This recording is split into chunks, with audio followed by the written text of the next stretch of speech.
No Primeira Hora de hoje é a nossa convidada Maria João Quintela, vice-presidente da Associação Portuguesa de Gerontologia, para nos fazer o balanço do evento Portugal Maior, que decorreu no início do mês na FIL, em Lisboa.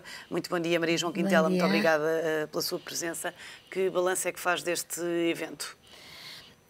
Eu penso que foi mais um parceiro dos muitos que cada vez mais se interessam por estas matérias e que é fundamental para a consciência de que vale a pena viver mais tempo, e a única forma de viver mais tempo é envelhecer, não há outra.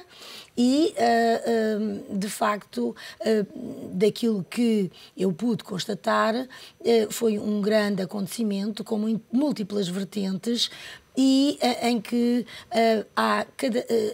houve a demonstração de cada vez mais entidades nacionais e estrangeiras a participar em conjunto para refletir sobre a multiplicidade de questões do envelhecimento, as múltiplas vertentes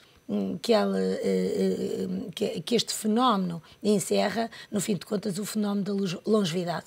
Nós hoje vivemos ganhamos no último século mais de metade da vida humana, em anos de vida. Muitas vezes ainda não sabemos muito bem o que fazer com isso. Não sabemos ainda bem se é um ganho ou se é um problema. Muitas vezes isto é tratado como um problema. E, na sua opinião, é um ganho? Sem dúvida. Anos de vida, quem é que quer perder? Mas com qualidade? Eu penso que a qualidade de vida, sobretudo a qualidade em termos de saúde, aumentou muito, não é? A esperança de vida, a esperança média de vida aumentou e vem aumentando. Na verdade, a consciência de que o envelhecimento não está carregado necessariamente dos nossos fantasmas negativos sobre o próprio envelhecimento humano, ainda tem que levar muitas mudanças. O que é que as pessoas mais procuraram neste Portugal Maior?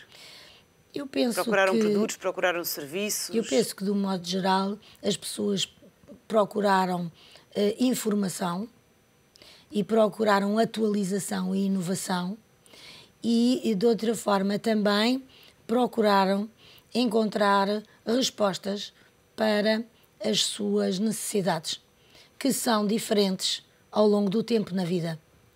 O que acontece é que, muitas vezes, nós ainda estamos em paradigmas muito obsoletos e nem sempre até somos capazes de ir à procura daquilo que é mais necessário, rendemos-nos àquilo que é o habitual. E, portanto, todas estas trocas de experiências e informações e, sobretudo, que tragam capacidade de inovar e de perceber melhor o que é isto de envelhecer e estar vivo e estar em condições, porque cada vez mais os mais velhos estão capazes de participar socialmente, de serem e demonstrarem a validade das suas vidas e úteis à sociedade e à família.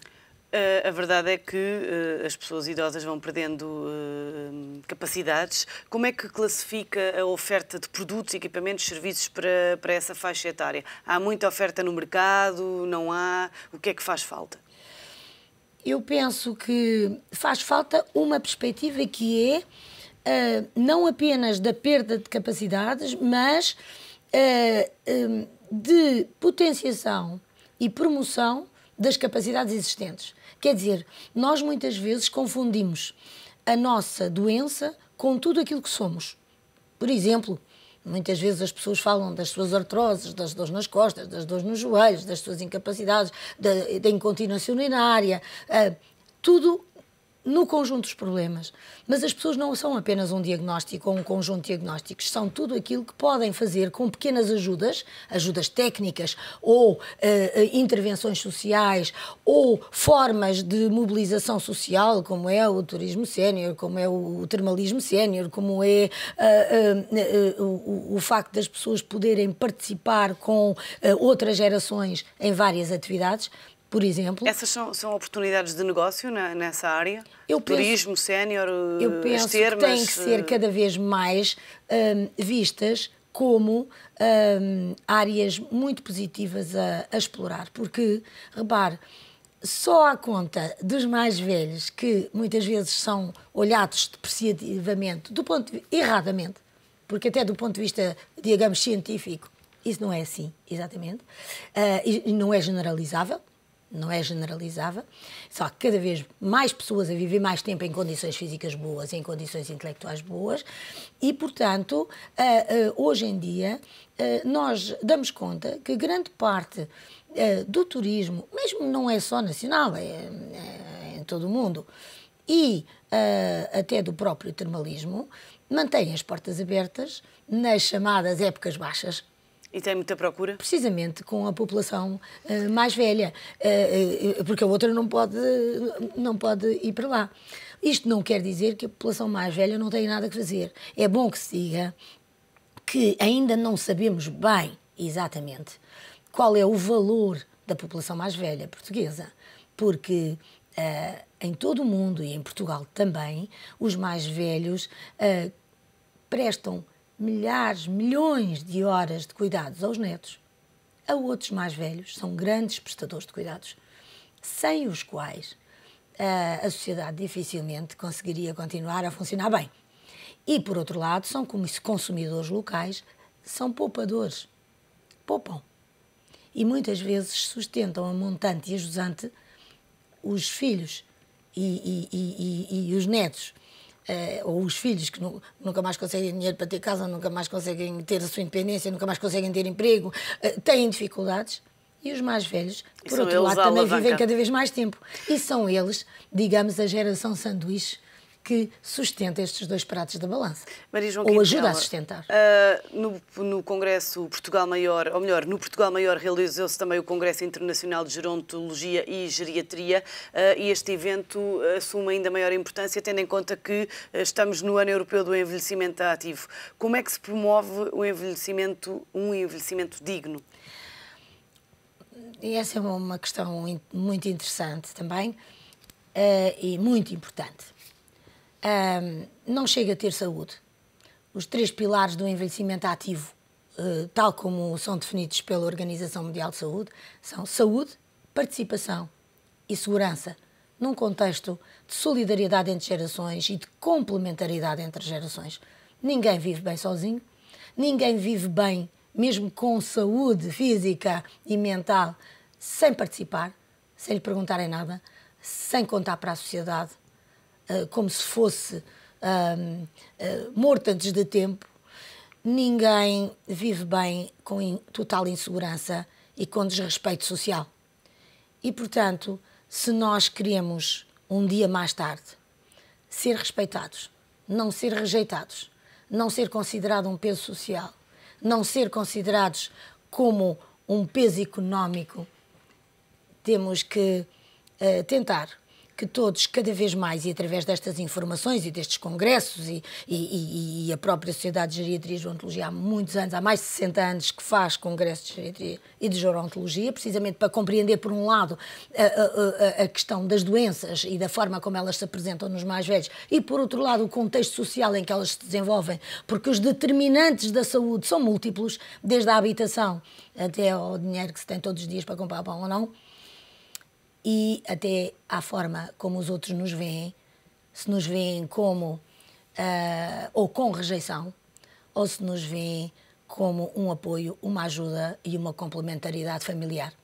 E, portanto, estas questões levam a que haja, na minha opinião, por um lado, uma enorme necessidade de mudança de mentalidades para que os mais novos de hoje tenham o direito de ser mais velhos amanhã, com dignidade e com respeito. E, por outro lado, um conjunto de respostas que vão ao encontro do que as pessoas querem.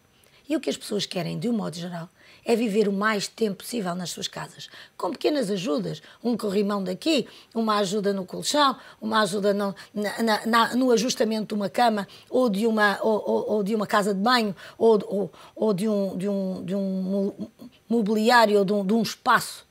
Mas, sobretudo, o que as pessoas não querem... E onde é que é possível encontrar essas ajudas? Hoje, cada vez mais, há as chamadas ajudas técnicas que se disponibilizam e que cada vez mais vão ao encontro de uma nomenclatura positiva mesmo dessas ajudas. Por exemplo, hoje, mesmo até para as questões da incontinência, muitas pessoas já não falam de fraldas, porque realmente é muito agressivo falar de fraldas para os mais velhos. No fim de contas, andamos na infância a obrigarem-nos a tirar as fraldas e a pedir para ir à casa de banho, por exemplo. Então fala-se de quê? E de repente, de produtos disposable, de cuecas disposable, toda a gente usa isso durante toda a vida. É muito agressivo falar de fraldas em relação aos idosos. Como é que é possível poupar nos cuidados de saúde para idosos? É possível, primeiro, Ou rentabilizar os recursos que existem. Sem dúvida.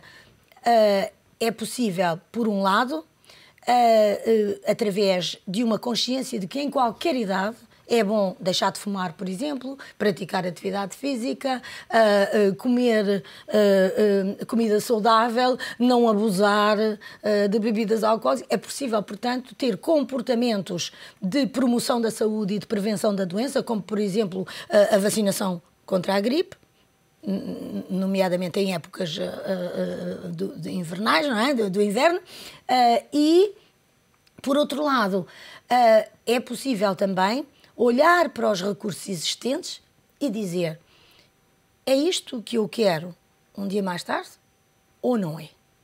É uma pergunta tão simples como esta. Ficamos com essa pergunta e só para posso reflexão. Querer para os outros aquilo que eu quero para mim. Ficamos com essa pergunta para refletirmos todos.